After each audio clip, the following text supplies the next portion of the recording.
Dia tidak bisa introspeksi karena gini Pak, ini saya potong dulu supaya jangan ke arah sana. Tapi gini, MUI tidak mungkin introspeksi karena dialah Tuhannya. Dialah penentu benar salahnya Islam di Indonesia. Jadi kalau introspeksi maka bisa cacat dong. Itulah yang dihindari oleh MUI, Pak. Maksud saya yang berhubungan itu kan menyangkut kerukunan umat beragama, Pak. Tidak akan, nggak peduli. Mereka MUI itu dia tidak urusan dengan umat beragama yang rukun. MUI itu urusannya adalah ya bahwa akulah yang benar. Bagaimana supaya semua orang ikut sama aku, begitu Pak. Itulah patokan Islam yang benar. Jadi tidak urusan mana rukun gak rukun, dia nggak urusan. Yang penting dia bikin patokan ini. Patokannya berdasarkan apa? Ya suka-suka mereka. Mereka lagi anginnya kemana? Itu yang terjadi zamannya khilafah. Ya kemarin kan si orang Zaitun sendiri juga bilang kan, sering saya ngomong bahwa hadis itu yang bikin adalah penguasa, suka-sukanya penguasa. Penguasa nggak boleh salah. Ya. Karena Islam itu adalah sistem otoriter, Pak. Nggak boleh salah. Kalau sekali salah dirata, berarti yang lain bisa salah, bisa dihajar semua, Pak.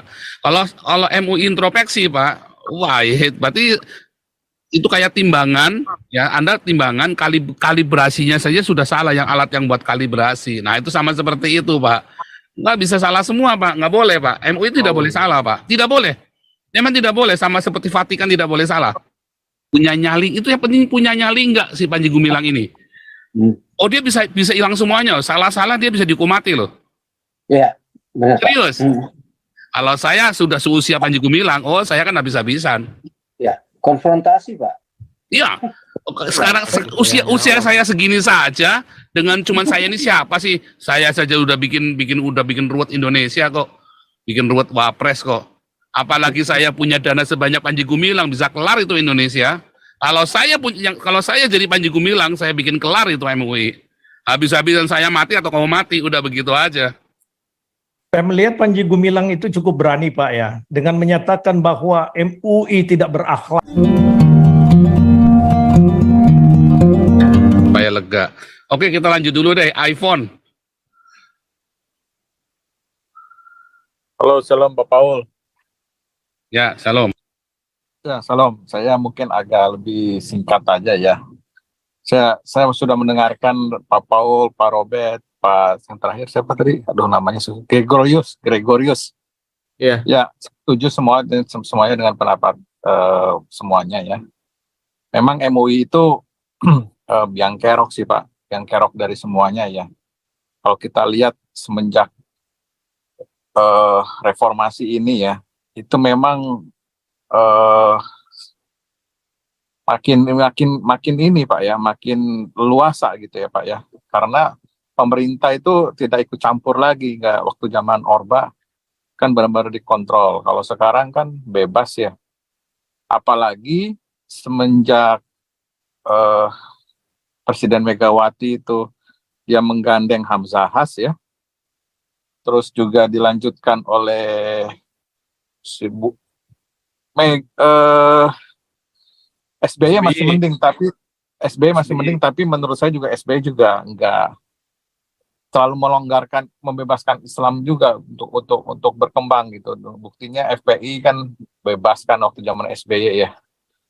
Nah, sekarang Jokowi sebenarnya dikasih kesempatan untuk memperbaiki itu semua gitu. Sayangnya Jokowi tidak mengambil kesempatan itu, malahan dia salahnya itu mengambil wapres yang sangat-sangat khilafah ya, baik Yusuf Kala maupun Maruf Amin gitu, karena ketakutan dari PDIP gitu. Ini nggak punya nyali sama sekali gitu ya. Padahal memang biang keroknya dari mereka semua Pak, dari kelompok garis keras itu Pak, yang selalu menginginkan Indonesia ini menjadi negara Islam gitu Pak. Ya kita terus terang aja lah, secara kasat mata kan terbukti ya Pak ya, gereja susah berdiri ya Pak ya, terus banyak hal-hal yang orang-orang non-muslim yang protes dikit langsung ditersangkakan, dimasukkan penjara ya. Yang paling terkenal kan kasus Ahok yang di demo berjilid-jilid gitu. Di sini memang pemerintah kita itu terlalu menyepelekan soal ini Pak. gitu, sangat menyepelekan sekali. Mereka hanya fokus gimana meningkatkan pertumbuhan ekonomi, hanya fokus mencari investor, hanya fokus dipikirnya dengan dengan menarik menteri-menteri yang menjadi non muslim jadi menteri, atau pembantu presiden atau Kapolri segala macam, ada yang non muslim, dipikirnya udah selesai gitu kan.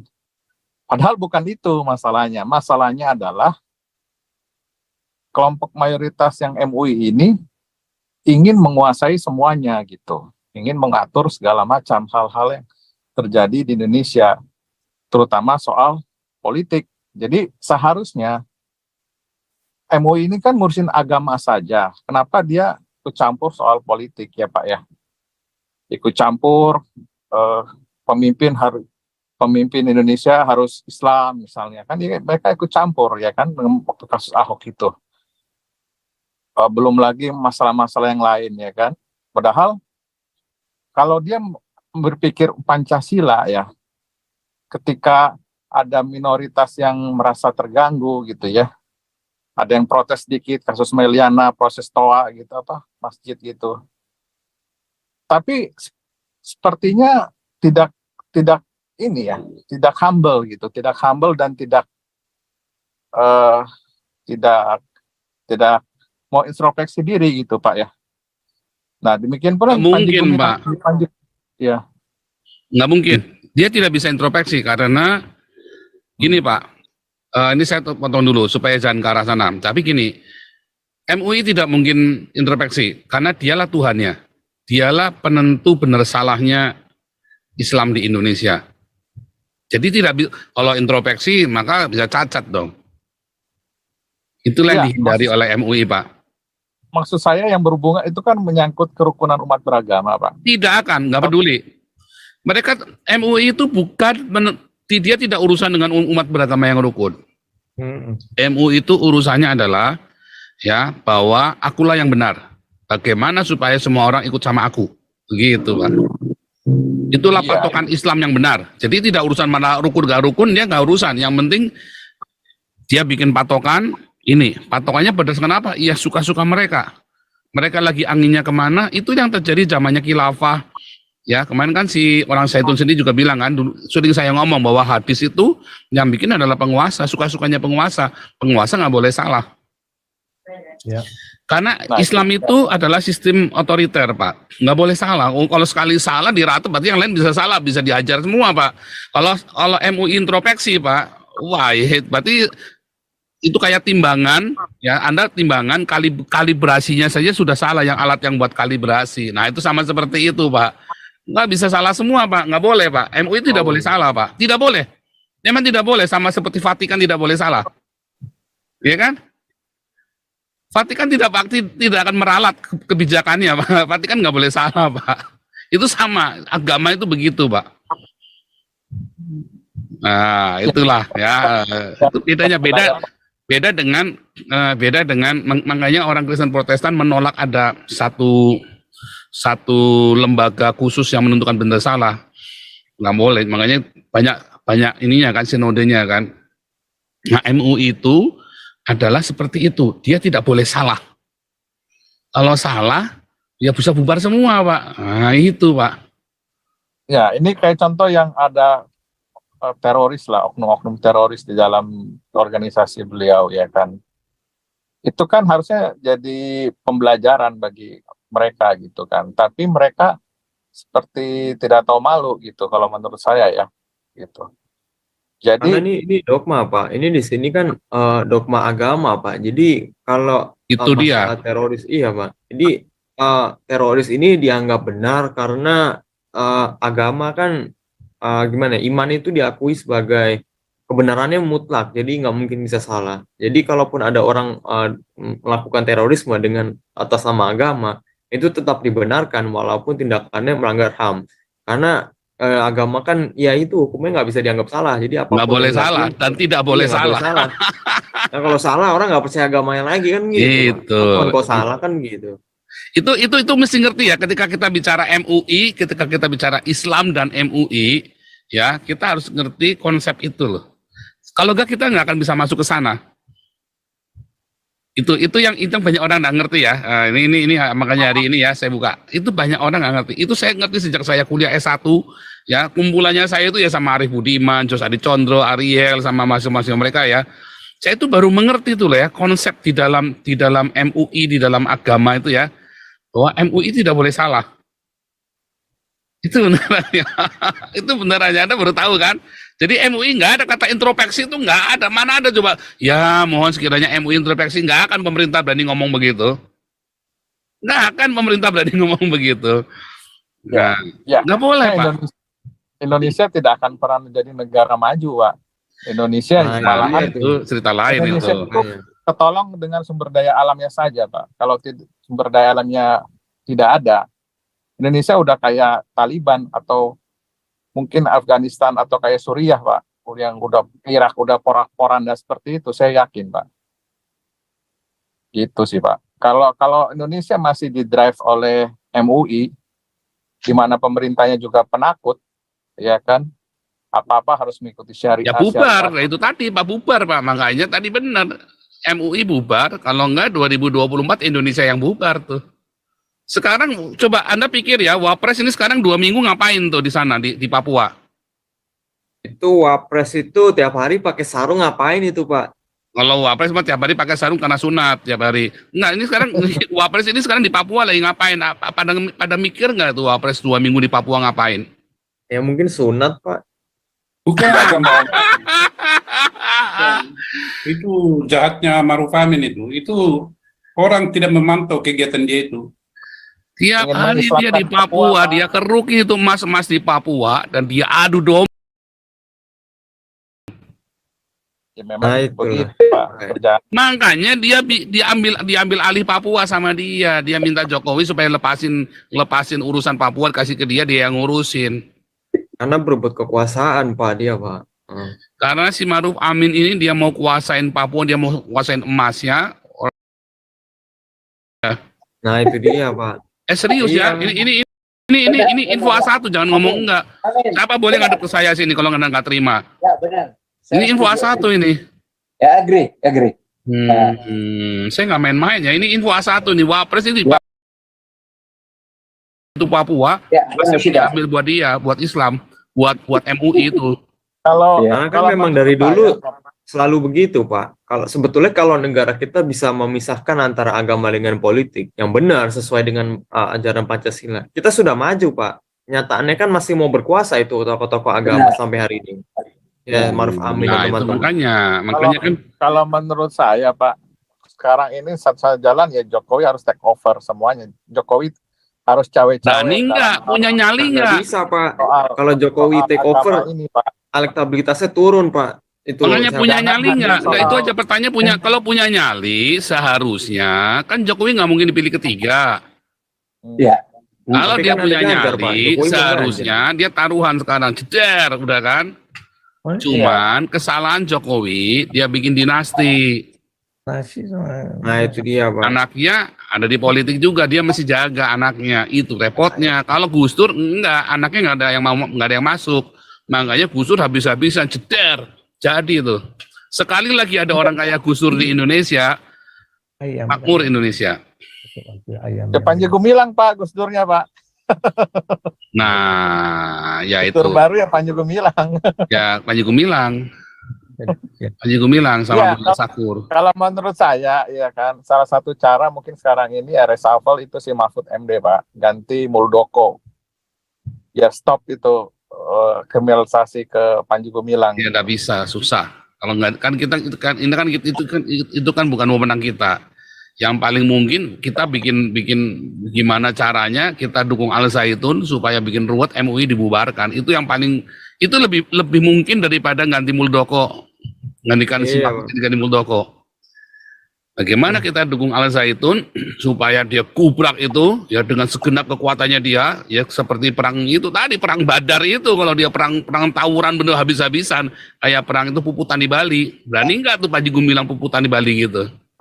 Kalau suara kita doang, Pak Paul, kurang cukup kuat, Pak Paul. Ya udah tahu. Pokoknya Harus ada pesan ini kembali. supaya nyampe. Sebab yang berani ngambil keputusan. Pokoknya kalau sampai terjadi begitu, saya sih berharap Galarua bisa dengan segenap kekuatan apa segala macam.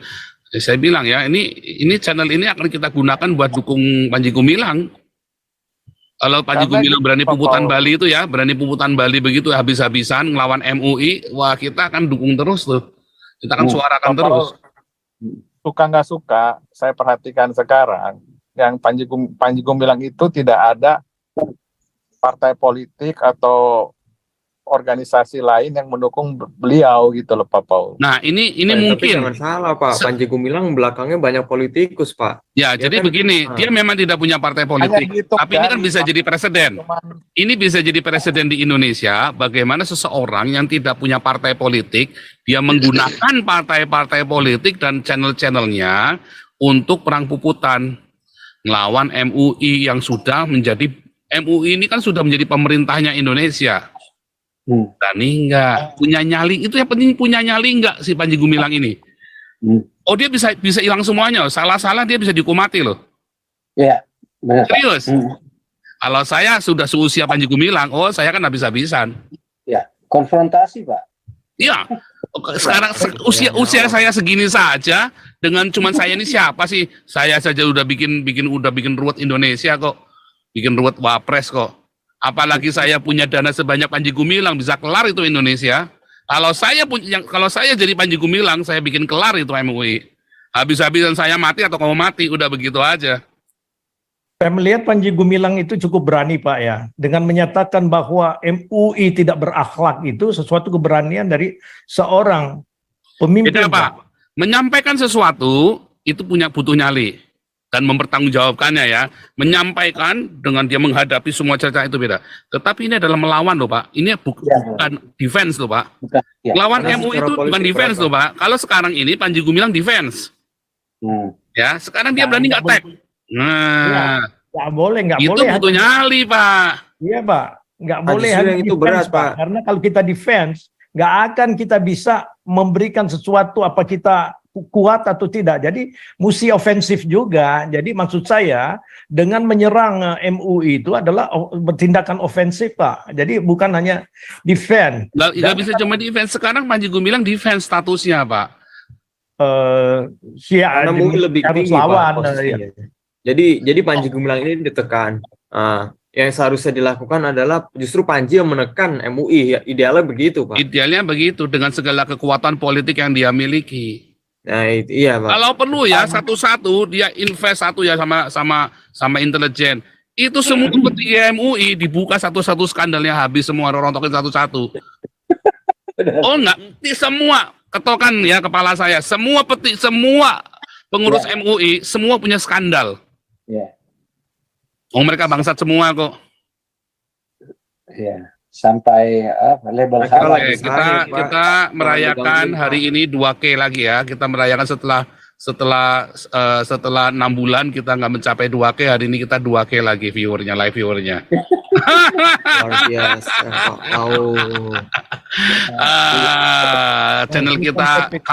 Channel kita kembali ya.